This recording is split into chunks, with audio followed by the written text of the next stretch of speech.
Hi, my name is Zach Wallen, and today I will be teaching you how to cook the perfect steak. So, I've been cooking steak for many years, and I've been told that I'm the best in my family at cooking steak. So first, you want to choose your steak. I chose a New York strip because that is my favorite cut of steak. And you're also going to need seasonings. I use garlic, salt, and black pepper as my seasonings. I also, while I'm cooking the steak, use dill, parsley, and minced garlic. So when you're cooking steak, you're gonna want to wear clothes that are, you don't care if they get dirty because you're gonna have grease that pops up and stains your clothes. So for preparing the steak, you're gonna want to season both sides of the steak with both of your seasonings. So you're gonna season that side with the garlic salt, then with the pepper. You're gonna flip the steak, garlic salt,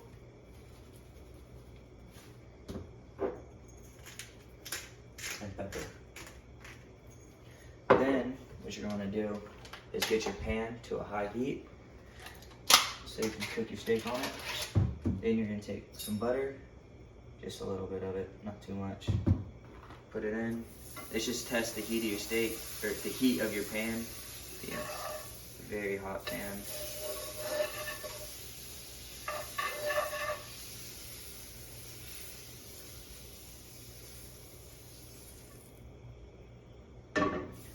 So now, with your hot pan, you're going to want to take your steak, you're going to lay it down into the pan. You want your pan to be really hot so when you're cooking it, you get a crust on the side of the steak. And you're going to do that to both sides of the steak. So once you have the steak in there for a while, you're going to flip it over. Once you have that crust on one side of it, so you can get the crust on the other side of the steak. Now, once you get your crust on this side of the steak, which is going to take a few seconds to get the crust on it, you're going to want to turn your heat down so you don't completely burn the butter when you put it in. Once you have a crust on both sides of your steak, you're going to want to take some butter, a good amount of butter this time, and put it in the pan. Now you're also going to take your herbs, and throw them in there, as well as your garlic. Not too much garlic though, because you already have garlic salt on there and you don't want to overpower the steak itself. See, I'm going to need more butter.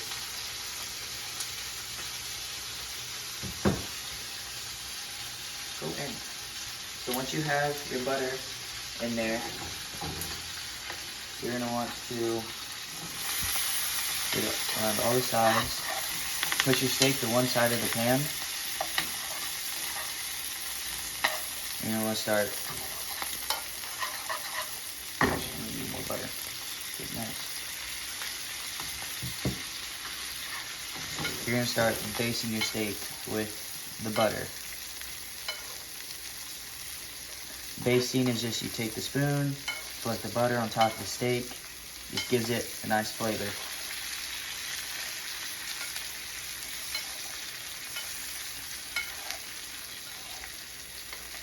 You want to continually baste that steak. You want to also not have the pan too high because you'll start losing heat. So once you've basted the steak for long enough, you're just going to let it sit there and cook. You're going to want to flip it over a few times while it's cooking so you can get both sides of the steak. Get that heat in. Just continue to baste until, now cooking steak is a little bit of waiting. You got to let the steak cook and get how you want it. The actual length of time that it takes for cooking the steak, that is loud, will vary on the type of steak you have, the cut of steak, the thickness, and how well done you want the steak. I recommend cooking it to a medium rare. Now, you're going to let your steak sit for half as long as you cooked it. I cooked this steak for about 9 minutes, so I'm going to let it sit for about 5. What I like to do is I like to take the juices in the pan and pour it on top of the steak just to give it that extra flavor. In summary, if you want to have a good steak, seasoning is key, as is basting the steak and making sure you have a nice crust on your steak.